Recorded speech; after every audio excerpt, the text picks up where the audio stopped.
Guys, welcome to BM के classes. मैं यहाँ पे आपको रिफ्रैक्शन ऑफ लाइट पढ़ाने जा रही हूँ।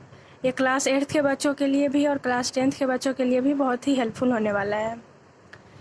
और अगर आपको ये वीडियो पसंद आए तो प्लीज़ लाइक और सब्सक्राइब करें। So let's start. Refraction, what is refraction? आशा करती हूँ कुछ बच्चे जानते भी होंगे। रिफ्रैक्शन जैसे कि ये पेंसिल है, अगर पानी में डालते हैं तो वो हमें जो होता है वैसा प्रतीत नहीं होता है, हमें अलग ही दिखाई देता है। रिफ्रैक्शन क्या होता है? रिफ्रैक्शन एक फेनोमेनन है। सो मैं इसका डिफिनेशन लिख देती हूँ। Refraction is the phenomenon in which a ray of light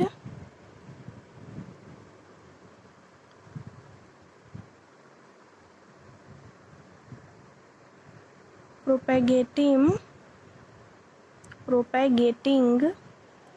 from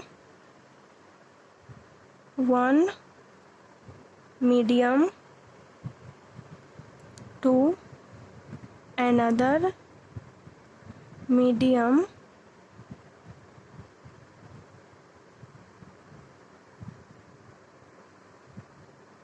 changes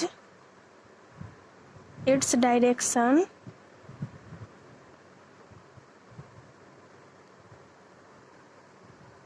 and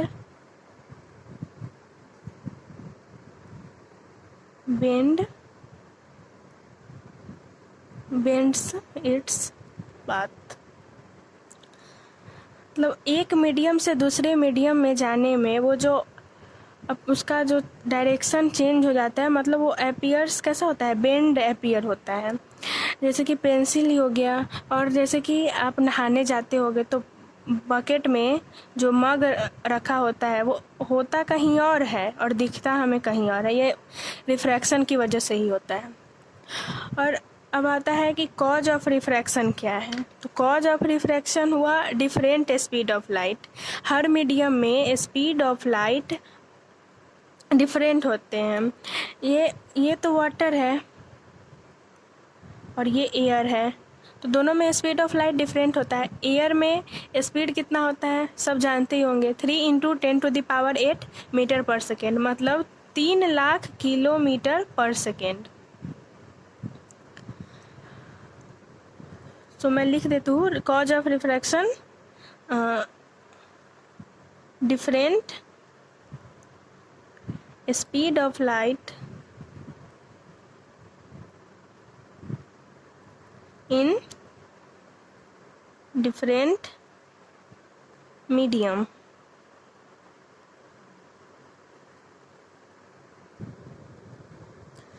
तो अब मैं आपको दो मीडियम होते हैं, दो मीडियम के बारे में बता रही हूँ। एक होता है रेयरर मीडियम, एक होता है डेंसर मीडियम।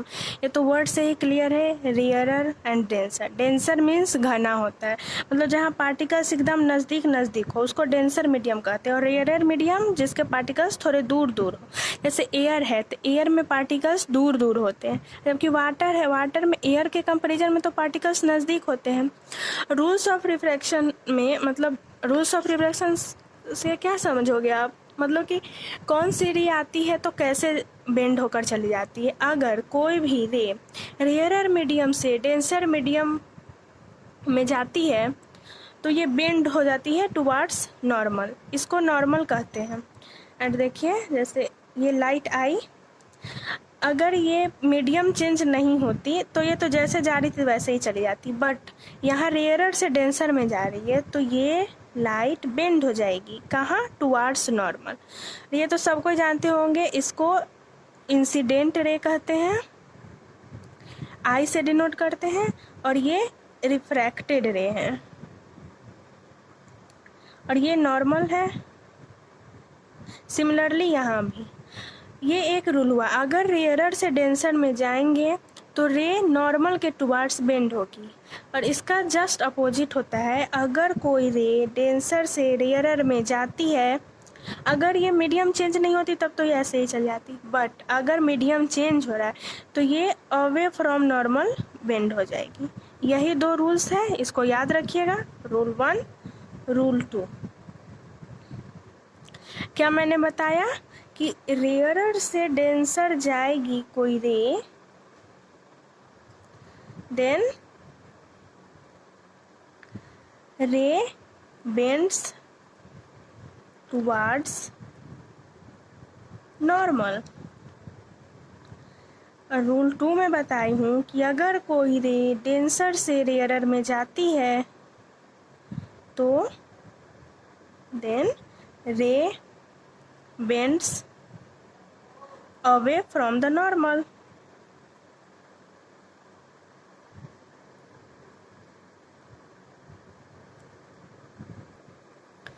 तो बच्चों मैं आपको एक डायग्राम से समझाती हूँ कि एक्चुअल में होता क्या है। जो चीज़ होती है नीचे वो हमें ऊपर दिखाई देती है। जैसे कि कॉइन रखते हो तो ऊपर दिखाई देती है, और कॉइन ही नहीं, जैसे कि पॉन्ड जितनी गहरी होती है उतनी गहरी हमें दिखती नहीं। ऐसा क्यों होता है?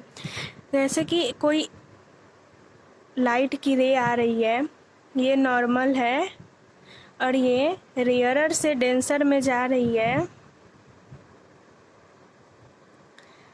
तो रेयरर से डेंसर में जाती है तो क्या होता है, बेंड्स टुवार्ड्स नॉर्मल। यह तो ऐसे चली जाती, बट ये डेंसर मीडियम है इसलिए ये टुवार्ड्स नॉर्मल बेंड हो जाएगी, मतलब जिधर जा रही है उससे थोड़ी नीचे चली जाएगी। तो एक्चुअल तो ये है डेप्थ पॉन्ड का। चाहे कोई भी कॉइन यहाँ रखा हुआ है तो एक्चुअल तो यहाँ रखी हुई है, बट हमें ये दिखाई यहाँ देती है।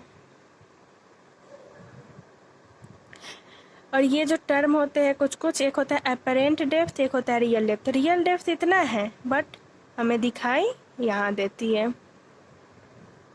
तो बच्चों आपको एग्जाम्पल समझ आ गया होगा। अब नेक्स्ट टॉपिक पे मूव करते हैं, refraction bye glass prism.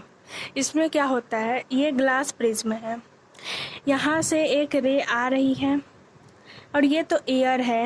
Air क्या होता है, रेयरर मीडियम, और ये ग्लास स्लैब है, तो ग्लास स्लैब तो सॉलिड होता है, तो ये डेंसर मीडियम। और फिर यहाँ से एयर में जा रहा है तो ये फिर से रेयरर मीडियम। अब रेयरर से डेंसर जाने में लाइट जो है बेंड्स टुवार्ड्स नॉर्मल, ये हमेशा याद रखिएगा, बेंड्स टुवार्ड्स नॉर्मल, रेयरर से डेंसर, और डेंसर से रेयरर जाने में bends away from the normal. So इस डायग्राम में आप देख रहे हैं कि लाइट आ रही है बेंड्स टुवार्ड्स नॉर्मल, एंड फिर यहाँ से रिफ्रैक्शन होगी, क्योंकि यहाँ मीडियम चेंज हो रही है ना। याद रखिएगा रिफ्रैक्शन ऑलवेज वहीं होती है जहाँ मीडियम चेंज हो रही हो। यहाँ मीडियम चेंज हो रही थी, यहाँ भी मीडियम चेंज हो रही है, तो एक रिफ्रैक्शन यहाँ हुआ और दूसरा रिफ्रैक्शन यहाँ हो रहा है, तो ये फिर यहाँ से रिफ्रैक्शन होगी। अब डेंसर से रेयरर में जा रहे हैं तो अवे फ्रॉम नॉर्मल, नॉर्मल से अवे जाएंगे तो ये इधर चली जाएगी रे। और सोचो अगर यहाँ पे रिफ्रैक्शन नहीं होती तो जैसे लाइट आ रही थी वैसे चली जाती, बट ऐसा रियल में होता नहीं है, इसलिए मैं इसको डॉटेड लाइन से डिनोट कर रही हूँ। और ये दोनों के बीच जो गैप है इसको बोलते हैं लेटरल डिस्प्लेसमेंट।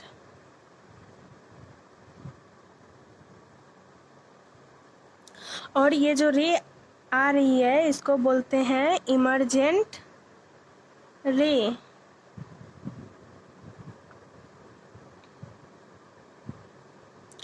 ये हो गई रिफ्रैक्टेड रे,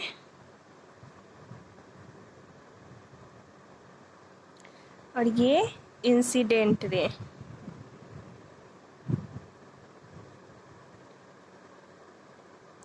सो अब हम लोग नेक्स्ट टॉपिक पे जा रहे हैं, डेट इज रिफ्रैक्टिव इंडेक्स।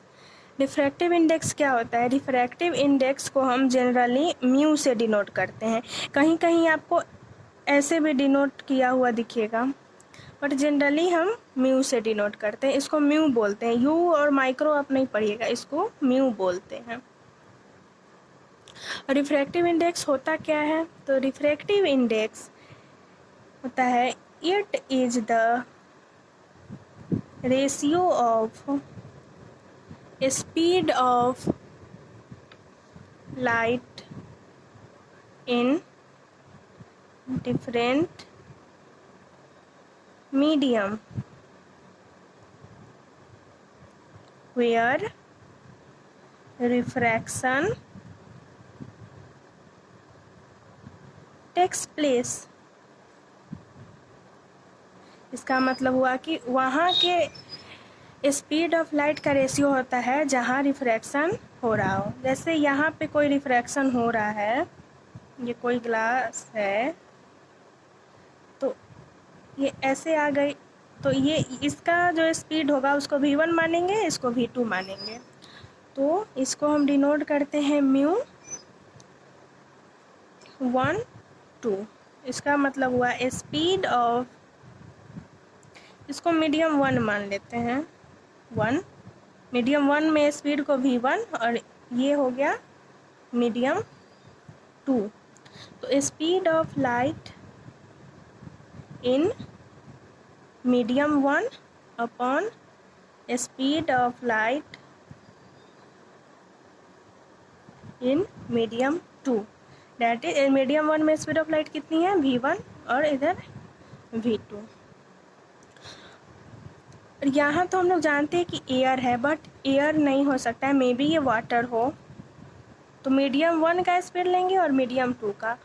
और अगर रिफ्रैक्शन एयर में हो रहा हो तो उसको एब्सोल्यूट रिफ्रैक्टिव इंडेक्स कहते हैं, और ये रिलेटिव रिफ्लेक्टिव इंडेक्स है। रिफ्रैक्टिव इंडेक्स दो प्रकार के होते हैं, एक होते हैं relative refractive index, refractive index को शॉर्ट में हम RI से डिनोट करते हैं, तो रिलेटिव रिफ्रैक्टिव इंडेक्स। और सेकेंड होता है absolute refractive index. Absolute refractive index वहाँ होता है जहाँ एक मीडियम वैक्यूम हो या एयर हो। तो स्पीड यहाँ पे लिखेंगे mu m equal to speed of light in vacuum upon speed of light in medium. तो हो जाएगा C, speed of light in vacuum को C से डिनोट करते हैं। अब तो ये हो गया एब्सोल्यूट रिफ्रैक्टिव इंडेक्स, यहाँ पे C upon V velocity in medium. और C क्या होता है, speed of light in vacuum. C equal to 3 × 10⁸ metre per second.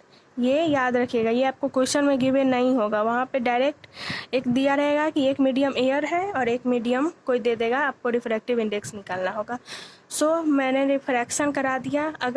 अब मैं next topic dispersion of light पढ़ाऊँगी। अगर आपको ये वीडियो पसंद आया हो तो लाइक और सब्सक्राइब करके रखें हमारे चैनल को, और ताकि आपको नेक्स्ट वीडियो का अपडेट मिलता रहे।